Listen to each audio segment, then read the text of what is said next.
Hello, and thank you for joining me. My name is Dr. Sharon Skembry, and I'm here today to talk about international business. We're working from Charles Hill's textbook published 2021, and we're focused on Chapter 5. Chapter 5 is all about ethics, corporate social responsibility, and sustainability. So let's share the screen here, and we shall get going.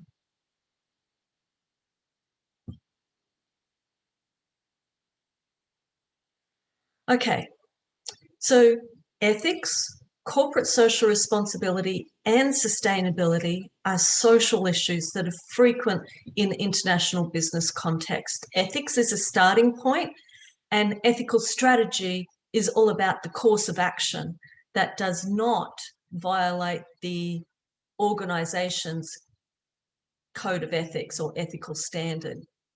So many ethical issues are rooted in differences between the political systems, the legal systems, and the stage of economic development when we're engaged in international business. And let's remember that cultural variations are going to be prominent in this context as well. So what might be the norm in one country may well be illegal in another. And so it's incredibly difficult to come up with global standards of ethical conduct. So most common ethical issues involve employment practices, human rights, environmental regulations, corruption, and the moral obligations of multinational corporations. With regards to employment practices, on the right here, we've got a shot about the Nike sweatshop scandal from the 90s. And this case is an example of employment practices that did not actually break the law, but raised questions with regards to the ethics of using sweatshop labor in developing countries. So just because work conditions in a host nation, such as Indonesia, for example, are inferior to those in the home nation, such as America, we have to ask which standards apply. And to guard against ethical abuses, organizations should actually establish minimally accepted standards that safeguard the basic rights and dignity of employees. When organizations such as Nike are dealing with foreign subsidiaries, foreign contractors, then it's astute to audit those foreign contractors to ensure the same standards are being upheld and, if necessary, take corrective action. With regards to human rights, we want to respect basic human rights that are found in developed nations. The problem is that these are not necessarily universally accepted worldwide. And as we see with the military coup that's happened recently in Myanmar,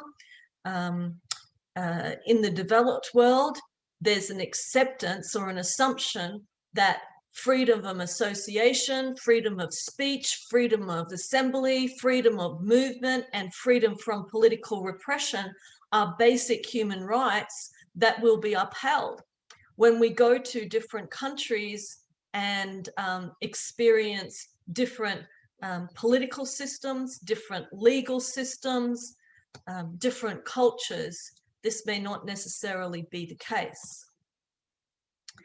So the United Nations has developed 17 Sustainable Development Goals, and organizations that have adopted these Sustainable Development Goals put forward by the United Nations include, for example, Unilever.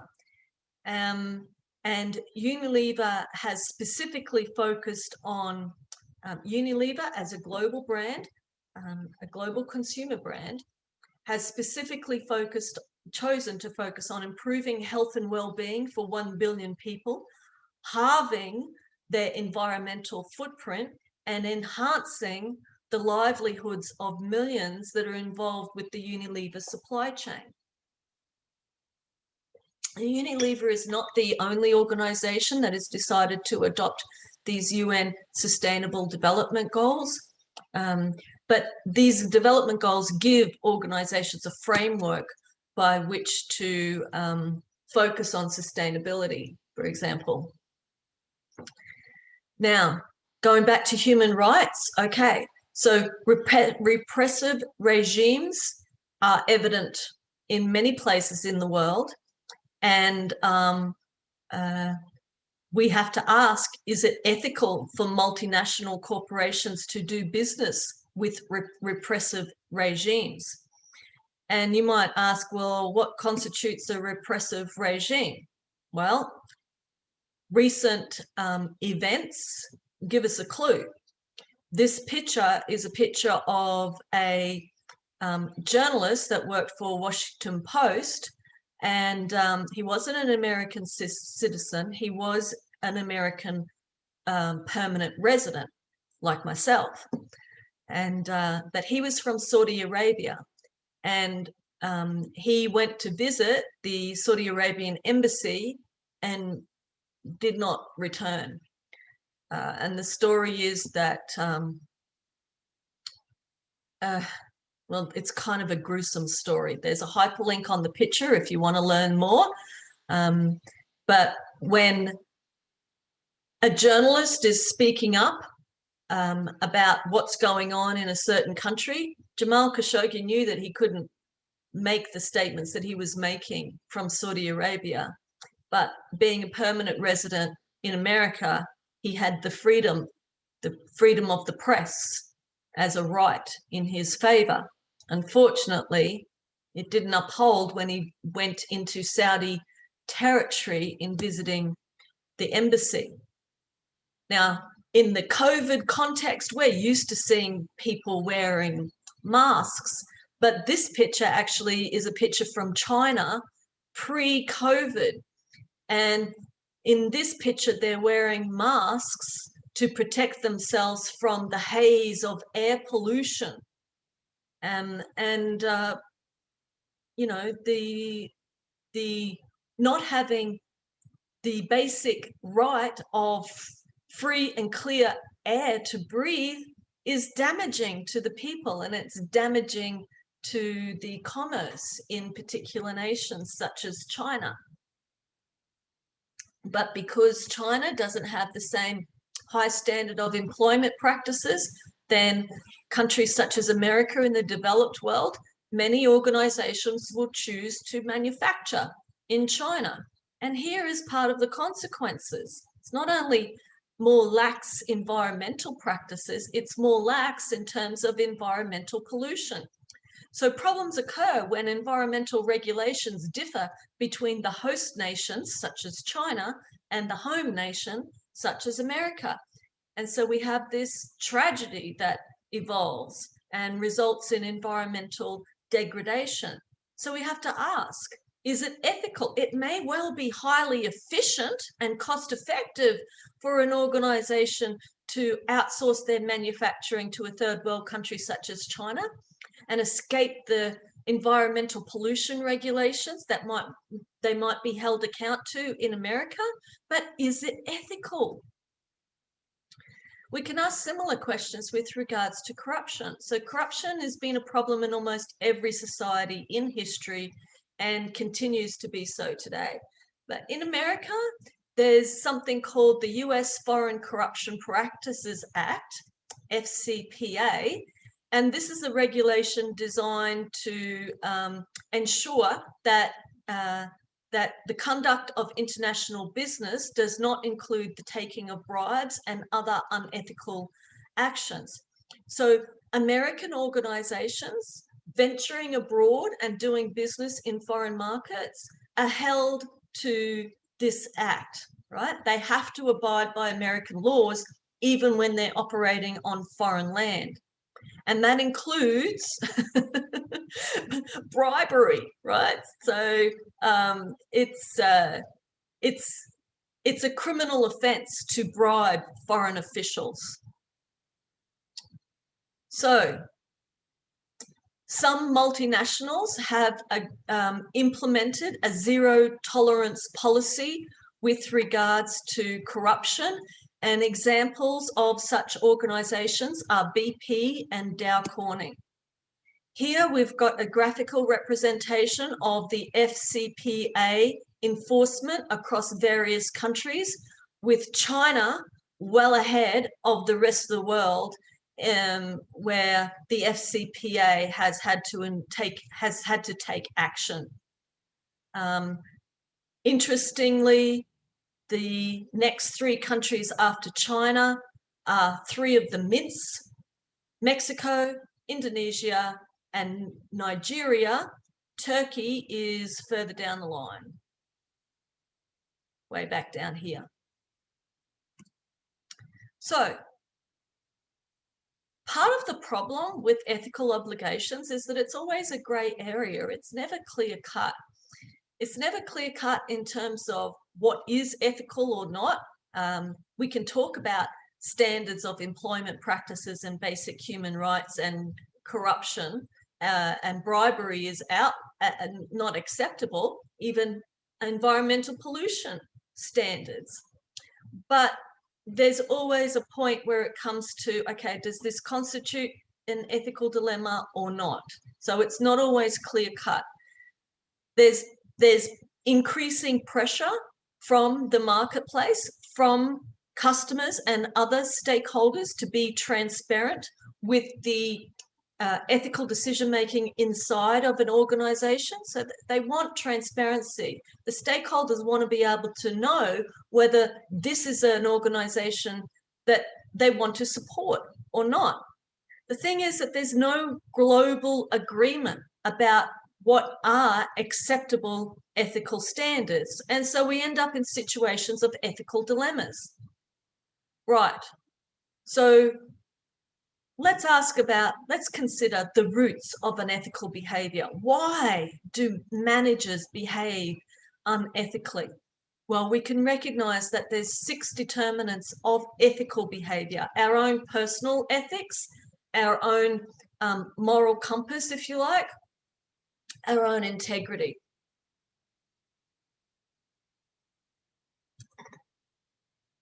Then there's the decision-making processes. Sometimes if we're in a group, we might be more likely to go along with what the group thinks is a good idea. That's not necessarily a good strategy, but sometimes we get caught up in the hype or the passion associated with a particular decision. Another determinant of ethical behaviour is organisational culture. So if the leadership is strong on ethics, then the rest of the corporation is probably going to be strong on ethics. Sometimes in the context of international business managers in foreign lands will be faced with performance goals that are not realistic in that particular geography. And so sometimes, they want to take shortcuts. I mentioned leadership driving organisational culture, and then societal culture is another determinant of ethical behaviour. So what's acceptable in a particular society in a foreign land? Let's talk about each of these in turn now.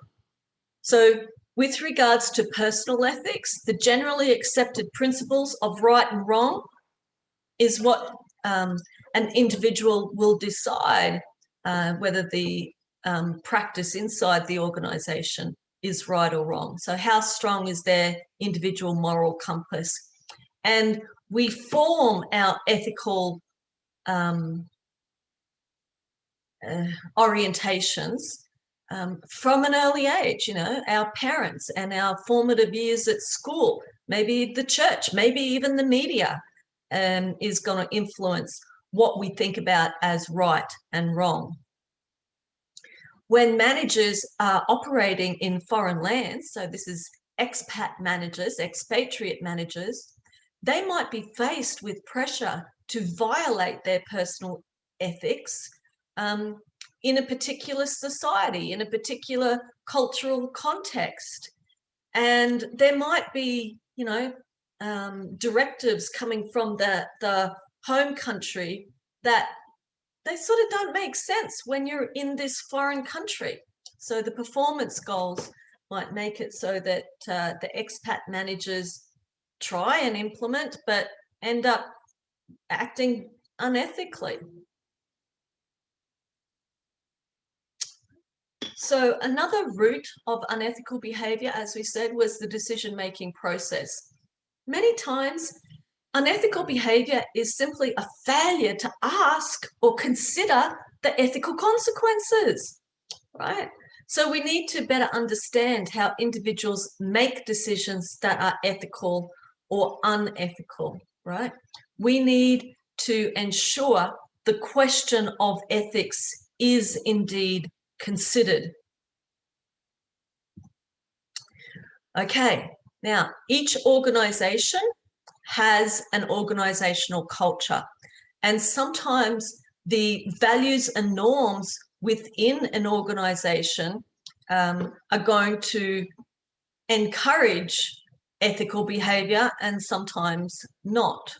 So what are the values and norms for a particular country, and how strong do those values and norms of the organization translate to the international markets that the organization is doing business in? Ideally, we want to have the leadership on board with the message of ethical behavior is important, because employees are going to take their cue from business leaders.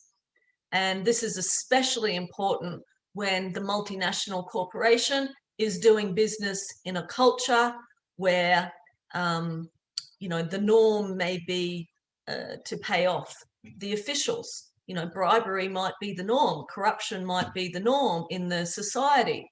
And so we need the leadership at the top of the organization to be reinforcing this emphasis on ethical behavior. Okay. Now, let's switch gears and talk about the philosophical approaches to ethics. Now, there's various straw man arguments that we can put forward with regards to considering ethics and ethical behavior, but the straw man arguments, as the title suggests, are not necessarily strong enough to stand, to uphold in when we're faced with ethical dilemmas. So Milton Friedman, famous economist, right? And he said, there's only one social responsibility of business, and that is to make profits. And so as long as it's legal, then we're good to go. But just because it's legal doesn't mean it's ethical. And so, yeah, that argument doesn't hold. And more than economics, we have to consider social and environmental consequences of our corporate decisions, of our ethical decisions. Another straw man argument is cultural relativism. And the short way to explain this is, when in Rome, do as the Romans do. No, just because you're in a country where corruption is rife and bribery is the norm, that doesn't mean that it's a good idea to also engage in such unethical behavior. And if you're an American organization doing business abroad in a country where corruption and bribery is the norm, don't forget, you're held to American law. Okay. Another straw man argument is righteous moralism. And this is where we're thinking that the home country standards of ethics should be followed in the foreign country. So typically, this is associated with managers from developed nations, but it's criticized by going too far. So, you know, like, does it actually make sense to require expat managers to abide by American laws when they're not even in America? Another straw man argument is naive immoralism. And this is when a manager of a multinational sees that organizations from other nations are not following ethical standards in the host nation, in the foreign market. And so why should they? It's like, this is the sheeple approach. Anyway, it's not a good idea. Okay. Right, now we're going to look at what's the difference between utilitarianism and Kantian ethics, right? So utilitarianism is an approach to ethics put forward by philosophers such as David Hume, Jeremy Bentham, and John Stuart Mill. And this is about where the best decisions are considered those that achieve the greatest good for the greatest number of people, right? So it's a focus on outcomes. The problem with focusing on outcomes like that is that there's not really a procedural justice consideration. And that's where Kantian ethics comes in. This is based on the philosophy of Immanuel Kant and suggests that people should be treated as ends and never purely treated as means to the ends of others. So this is about having dignity and respect built into the process. Another approach to ethics is rights theory. And here we're going to have an emphasis on, for example, human rights. So the UN has 1947, I think, put out the Universal Declaration of Human Rights. And since that time has been ratified by almost every country. It lays down the principles that should be adhered to, irrespective of the culture in which you're doing business. And here's a graphic representation of the Universal Declaration of Human Rights. So there's a ban on slavery and torture. Healthcare is considered a basic human right, as is asylum seeking. Now, implicit with rights theory is that along with rights comes obligations. So we have the right to free speech, but that means that we're obliged to respect the free speech of others. So obligations fall on more than one class of the moral agents, and that means institutions as well as people. The hyperlink that I've given you on this Adidas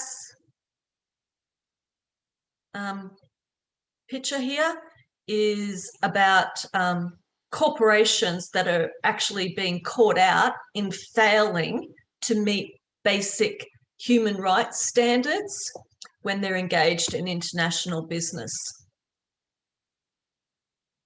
Okay, another approach, using justice theories. So justice theories focus on the attainment of a just distribution of economic goods and services. And John Rawls argued that all economic goods and services should be distributed equally, except when an unequal distribution would work to everyone's advantage. Okay, so now let's relate all of this to managerial implications. Making ethical decisions internationally definitely includes hiring and promotion decisions. So we want to hire and promote our employees with a well-grounded sense of personal ethics. We want to refrain from promoting individuals who have acted unethically, right? And the Walmart case moving into Mexico comes to mind there, where the people that got caught out for bribery in Mexico actually did get promoted. Anyway, we as in the corporation, ideally want to hire people with a strong moral compass, because then they're going to be more likely to act ethically when they're representing the corporation. So the same as when a corporation is looking to hire an individual, a prospective employee, they want to hire those with a strong moral compass.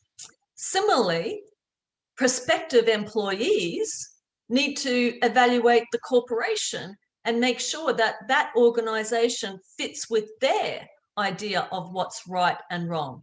So in other words, assess the leadership and their emphasis on ethical behavior. Look at the organizational culture, and is there a high value placed on ethical behavior inside the organizational culture? One way that you can make this assessment is look for a code of ethics, a corporate code of ethics that's operated, used to guide behavior within the corporation.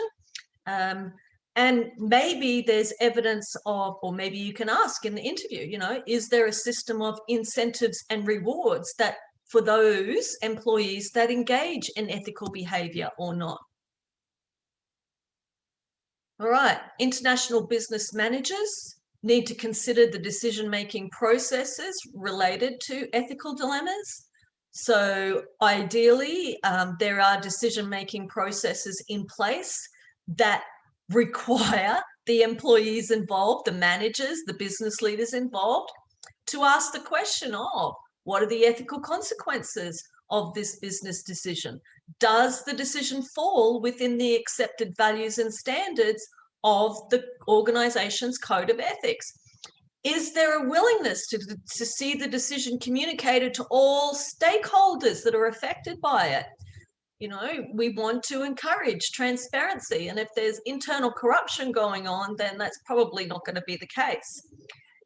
What about my inner circle of influence, my family and friends? How are they going to feel about if they knew about this decision? Would they support me? Would they think it's ethical?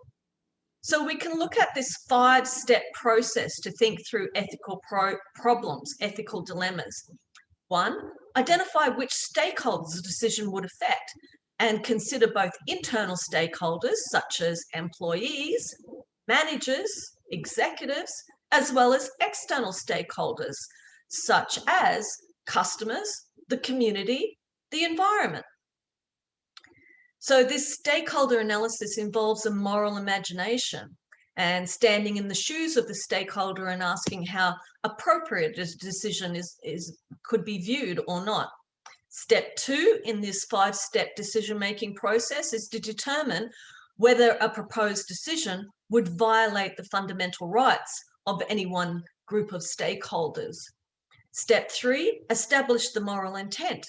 Place moral concerns ahead of other concerns in cases where either the fundamental rights of the stakeholders or the key moral principles have been violated. Step 4 is actually take the action, engage in what is deemed to be ethical behavior. But even if it's considered ethical behavior, even after you've taken action, take one more step, and that is to audit the decision to make sure that the actions and the decisions that were taken are indeed consistent with ethical considerations, with ethical code of conduct.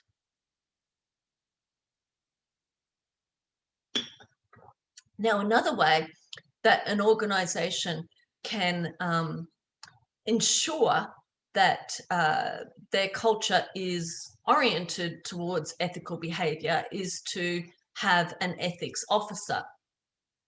So an ethics officer might be hired to assess the needs and risks that an ethics program, a corporate ethics program, needs to address. They might actually develop the code of ethics, but if it's already developed, maybe their responsibilities include making sure that all employees and managers are aware of what the code of ethics says, and this is the standard of ethical behavior that must be abided by regardless of which country you're doing business in. The ethics officer will be required to maintain confidentiality of employees, especially when they're blowing the whistle, for example, of somebody else behaving unethically, or maybe somebody else that is non-compliant with government laws and regulations in a particular foreign country. The ethics officer might need to be monitoring and auditing ethical conduct, and then taking action where appropriate. And of course, that code of ethics needs to be remaining current And so they might have to update it every now and again. So essentially, we want to emphasize that making ethical decisions in the context of international business takes courage. It takes moral courage. But moral courage enables managers to walk away from a decision that may well be profitable when it's unethical. Moral courage is what gives employees the strength to say no to a superior who is instructing actions that might be deemed unethical. And moral courage gives employees the integrity to go public, in other words, to go to the media when persistent unethical behaviour is going on. Right, now, making ethical decisions internationally is about corporate social responsibility. So multinationals have the social responsibility to give back to the societies in which they are doing business in. Advocates of corporate social responsibility argue that businesses need to recognise these societies that have made them successful and to give something back. Power in this way, from a corporate social responsibility strategy, power can be used in a positive way to increase social welfare, to improve the context of the local community.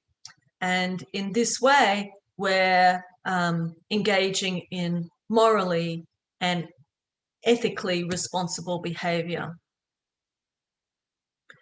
And the last point here is with regards to sustainability. So we're talking about pursuing sustainable strategies that not only help the firm to make money, but do so in an environmentally friendly manner. The core idea is that the organisation's actions do not make a negative impact for the future generations. And this is about a long-term orientation rather than a short-term focus on profit. So there you go. Thank you very much for your attention. That's chapter 5 from Charles Hill's text on international business. Appreciate you joining in, and see you again soon.